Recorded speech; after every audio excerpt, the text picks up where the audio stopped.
Hello, and welcome to my Pokemon Journeys episode 85 review, the Rival Showdown, Ash vs Bee. So finally after a long time, Ash is going to have his chance to rematch the Galar Gym Leader he's never beat, as a direct follow-up from last week's episode where he found out the match with Bee was scheduled. So it's really cool to see Ash is finally going to have a chance to battle a Galar Gym Leader in a Galar Stadium in an official setting. It's awesome!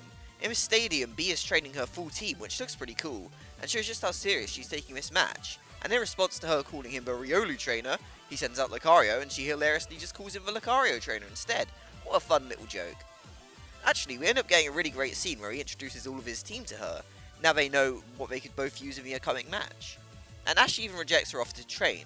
I do kind of wish he'd have taken that offer, but it leads into a scene where Karina arrives, and man, it was tense for a moment.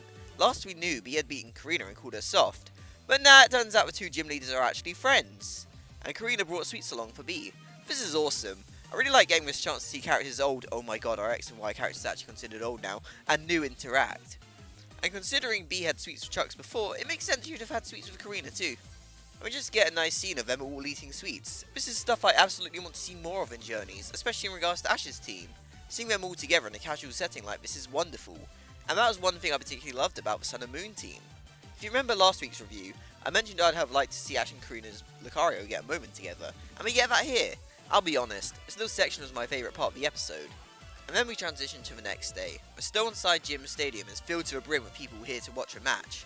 Bee has her Dynamax band equipped, and sadly Ash doesn't have his, but he has his Mega Glove. And while Ash doesn't have his Z-Ring either, attention is called to his battle with Volkner, and how eyes are on him now. Good to see him get recognition. We actually do get confirmation that you aren't allowed to use more than one gimmick, so I guess that's how Ash is going to be balanced this series, which is fair enough. It will mean regular Lucario won't become irrelevant to Mega Lucario. So Pikachu and Graplock start the battle, and Ash seems to get an early upper hand by trapping it with Electro Web. But Graplock gets its unique body to close combat Pikachu and break free. Shows off just how Graplock is still pretty tough, as it forces Ash to recall Pikachu and send Lucario out. Ash fights somewhat cautiously, not getting too close and using Double Team to throw it off. Bee has a counter for it with a spinning Liquidation though, and she recalls Graplocked. Out comes a Holucha, another Pokemon Ash has battled before, and Lucario ends up getting hit a few times without getting any significant attacks of its own. You can really tell Bee's team is expertly trained. Ash puts it in a good way.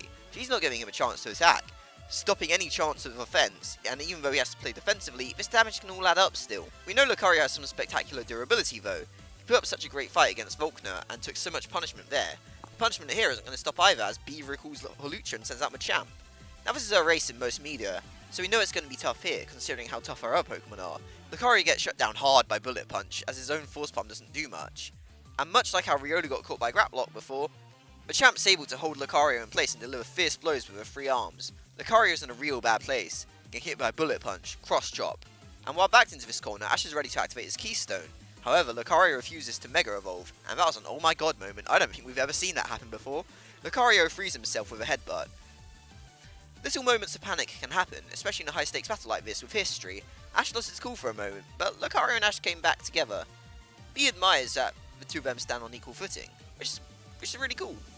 We cut to the announcer's box where he's kind of talking crap, questioning Ash and Lucario's bond, and suddenly Leon is there, and I'm so happy to see that. He ends up giving his expert opinion on what happened. He thinks Ash and Lucario's bond is too deep. The Mega Evolution didn't happen because that wasn't what Lucario wanted at the time. Mega Evolution will happen when it needs to. Leon was a special guest to this battle, but he got lost and arrived late. His words paint a picture of Ash and Lucario's connection to the crowd. It shows Leon's knowledge of Mega Evolution, and his eye for being able to see promising young trainers. It's a nice little inclusion I didn't really expect from this episode, but his presence is very much appreciated. Considering you watch the Volkner battle too, he has a real interest in Ash's career. Ash and Bee get back to a match, and the episode ends to be continued next week. Wow, this was a great one. Can we talk about the interesting thing off the bat? I can't believe that there were no KOs this episode. It felt like a real back and forth, and while it obviously was very heavily dominated by Lucario getting bullied, I don't remember ever having a multi-part battle without a single KO in an episode. Bee also showing off her full hand was a shock, especially since Ash didn't show his. Such an interesting way to handle the battle. However, where I think this episode really excels is the build-up and bringing together of everything that's gone into the story of Ash vs Bee.